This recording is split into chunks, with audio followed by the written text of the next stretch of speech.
The San Antonio Spurs rebuild train is here. All aboard! Choo-choo!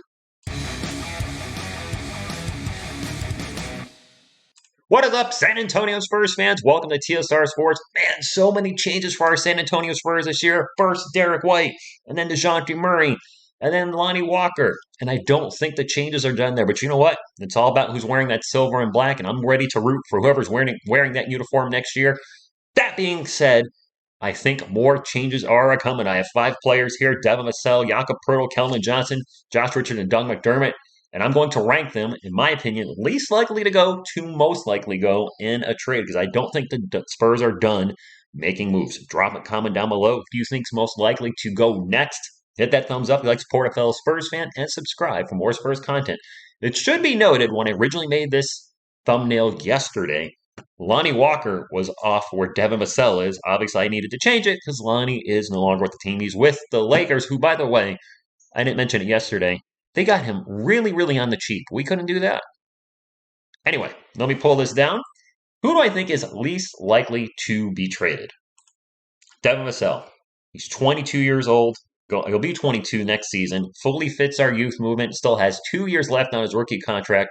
I see no reason whatsoever for the Spurs to move on from him, and I don't think they're going to. If they do, that would be right up there for shocking trades with the DeJounte Murray trade. I'm not shocked Lonnie Walker was, given a contract offer and then is rescinded and he was able to sign with the Lakers. Bummed about it, but I get it. He was inconsistent. Spurs didn't think he was the guy. Okay, fine. You moved on from him. But if they move on from him after only 2 years, that would be you're giving up on a lottery pick already that showed you growth over last year and started, and it's projected to be a starter. So what are we doing? So I don't think Devin Vassell is going anywhere, San Antonio Spurs fans. The next one may surprise you. Jakob Poeltl. I thought for sure he was next, Spurs fans, but hear me out. Yes, he's going to be 27 next season, so he doesn't fit into this ultra youth movement that we're doing. He only has 1 year left on his contract, $9.4 million, and he's going to deserve a bigger contract. I don't see him going anywhere unless the Spurs do a sign and trade for DeAndre Ayton. I don't think that's likely.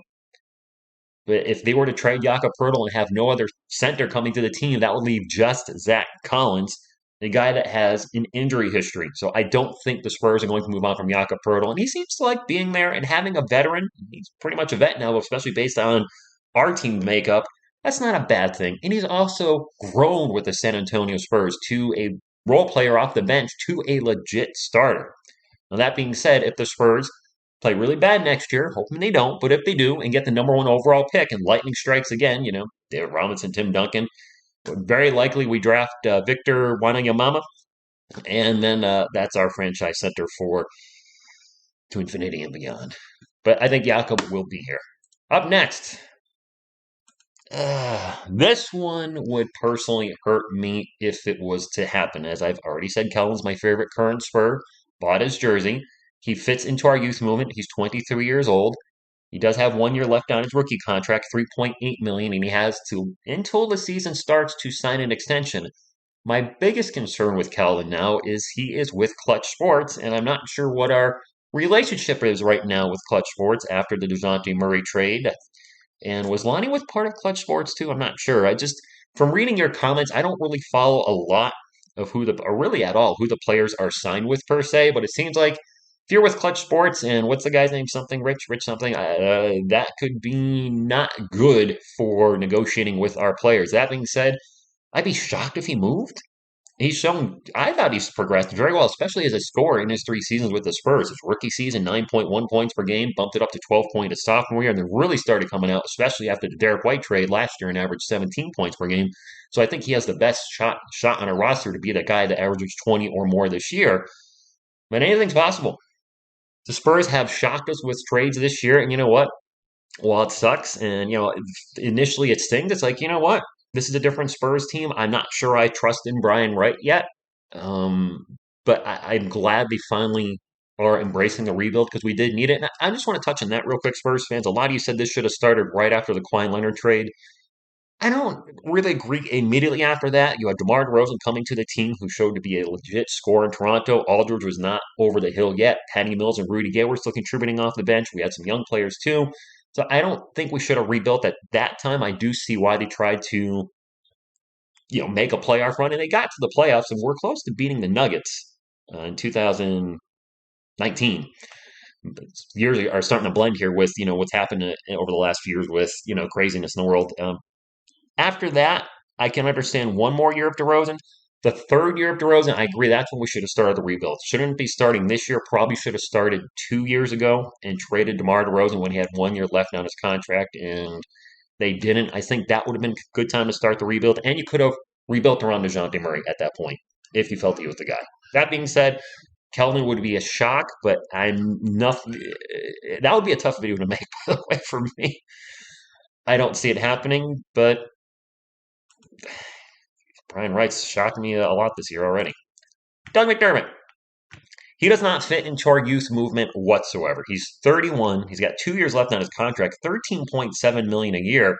I think that's going to be the thing that hurts his trade ability just a little bit. Is he does have a larger contract. That's not huge per se, but it, it's a little. I think a little. We overpaid for him. I think we overpaid for him a little bit, to be honest. But he could certainly help the playoff team and be a valuable asset off the bench. He is a scorer. He's a very good three-point shooter, so I could see teams having interest in him. We might have to eat another part of a contract to be able to take him, a player that they don't want more than likely, but I could see Doug possibly going to a contender. And that would be the worst thing for him. I don't think at 31 going into next season, he wants to be a part of a team that's completely rebuilding. And speaking of a player, last but not least, that does not want to be part of a rebuild, Josh Richardson. I like Jay Rich. I really do. He'll be 29 next season. He's got 1 year left on his contract, 12.2 million. He also does not fit the youth movement. We're obviously going very young, and he could really help a playoff team. He looked great off the bench for the Spurs last year. I think he has really good trade value. Um, Frank Keldon probably has the highest trade value, or maybe Jakob Poeltl. But as far as a guy that's not starting, Josh Richardson, I think, has some very good trade value, and I think we could get something for him if the Spurs decided to move on from him. And the reason I have him ranked number one, not part of the youth movement, looked great off the bench, and I just put him ahead of Doug because he's got a more team-friendly contract at 12.2 million as opposed to 13.7 million, and he's a little younger. That being said, is there a chance the Spurs actually keep him? It's not a bad idea to have veterans on your team, but we can't just have a whole bunch of guys like under 23, or can we? Except for maybe Jakob Poeltl. I think Zach Collins is 24. If they keep going in the direction they're going, and do move on, I'll bring up the last picture to kind of get everybody up here once. If the Spurs decide to move on from, let's say, Doug McDermott and Josh Richardson, that is going to severely lower the average age of this team. And I got to think if that happens, I don't know where we stand right now, but I think we would be one of, if not the youngest teams in the NBA. Um, whatever happens, I will support San Antonio Spurs. It's team first, player second. I've already said if Kelvin gets traded, that's going to be a tough video to make. But I don't think the moves are done. I just don't know who. Romeo Langford is not on here. I could see him being shipped off for a bag of chips because he can't stay healthy. It's the only really true untouchables, even though I've talked about these five players, with Devin being the least likely to be traded, I think the only four untouchable assets the Spurs have right now are Joshua Primo and then the three guys we just drafted. After that, anything's possible. So, I'll be here doing a video. If there's another trade, be sure to hit me up on the Twitters or the Discord. Not too many part of the Discord. Be sure to join TSR Sports Discord. There's a link to it, I think, in the About section or somewhere on the channel.